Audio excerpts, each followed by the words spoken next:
Hello everyone, we are Group 10 of GU Self Y29 and we are here to present our character analysis for Ender Wiggins of the film adaptation of Ender's Game.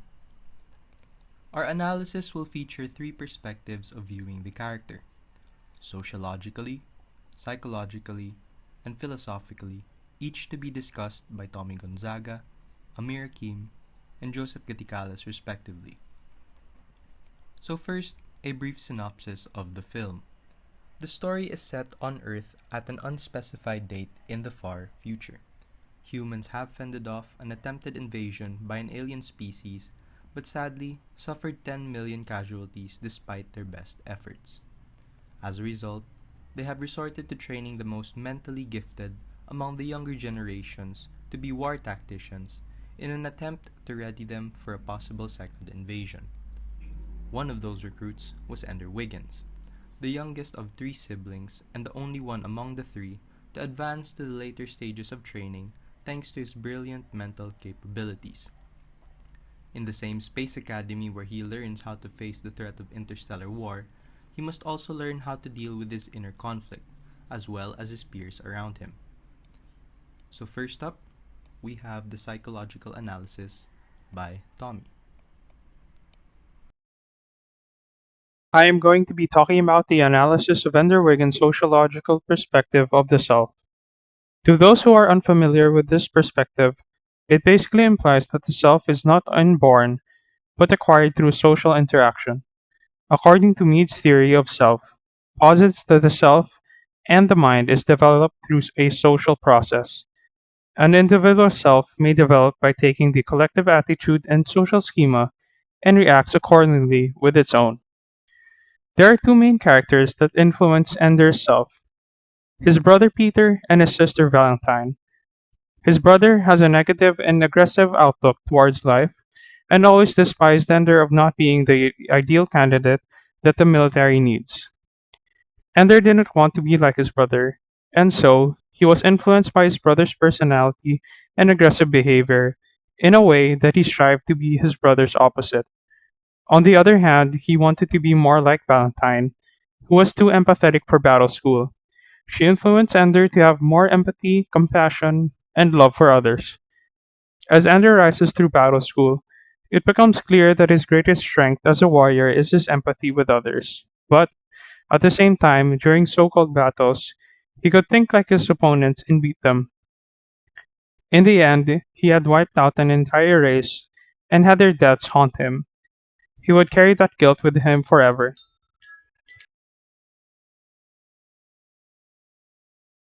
If it weren't for Valentine showing that he loves him after all he had done, and influencing him of love and empathy, he might not believe in love or goodness anymore. And now, I am going to hand you guys over to Amir, who is going to be discussing about the psychological perspective of Ender Wiggins. For the psychological perspective of Ender Wiggins, it kind of coincides with the sociological perspective. Psychology is about the study of the human mind and behavior. The thing about Ender Wiggins is that he is a boy full of uncertainties, since he is very conflicted on who he really is. This is supported by the fact that Ender also never had a normal childhood. According to Erik Erikson's psychosocial development theory, social experiences play a major role in the development of a person. Ender, on the other hand, has been monitored under the government's supervision throughout his whole life. Their primary focus was to guide and train Ender to become a commander of an army, so he was expected to uphold the qualities of an effective leader and an intelligent strategist. This is of course problematic, since Ender never had a chance to develop himself, which, in return, resulted in him having a dilemma on who he is. As shown in the film, there are certain scenes where Ender would resort to violence, since it is the most optimal way to deal with the problem. However, Ender does not want to be a violent or cruel person just like his brother, Peter. Instead, he wants to be more compassionate just like his sister, Valentine. This is where we can recognize why Ender is having a conflict on who he is, because he has two selves or identities. According to Carl Rogers' self theory, the self concept is about our personal and subjective understanding of who we are, and it is divided into three parts: the self image, the ideal self, and the self esteem. The self image is about how we view ourselves, and in the case for Andrew Wiggins, he views himself to be a violent person due to his actions. The ideal self, on the other hand, is about what we wanted to be, and in the case for Andrew Wiggins, he wanted to be a compassionate person, rather than a violent one. Lastly, the self-esteem is about how we value ourselves, and in the case for Andrew Wiggins, he has very low self-esteem, since his self-image is completely different from his ideal self.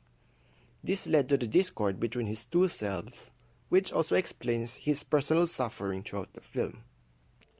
Enough about the psychological perspective. Let's move on to the philosophical perspective of Andrew Wiggins by Joseph Gatikalis. So lastly, we have the philosophical analysis. One of the biggest concerns in a philosophical approach to identity is authenticity.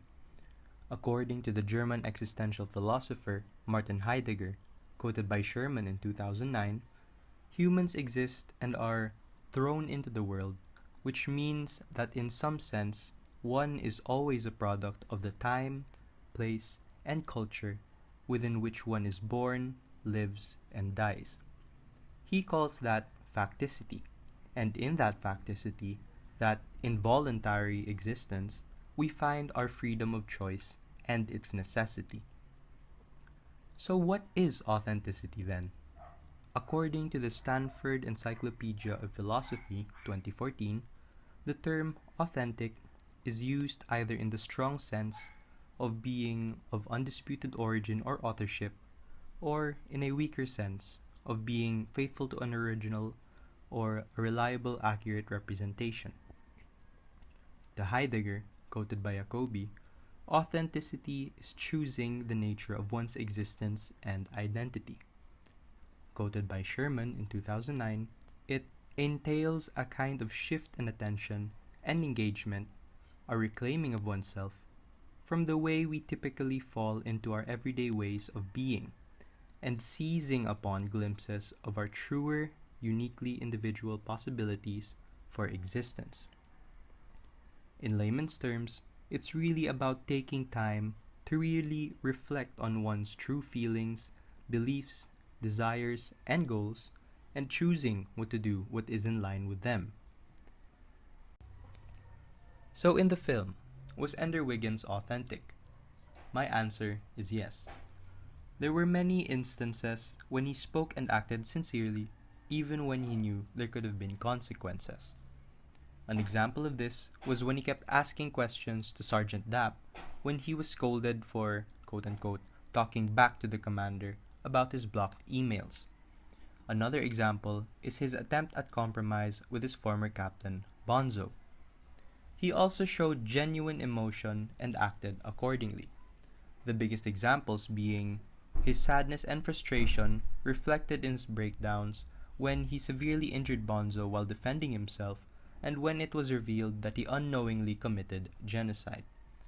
And lastly, his biggest genuine act, for me at least, was his way of reconciling for committing genocide, which was finding a new home for the last of the same species he brought to the brink of extinction.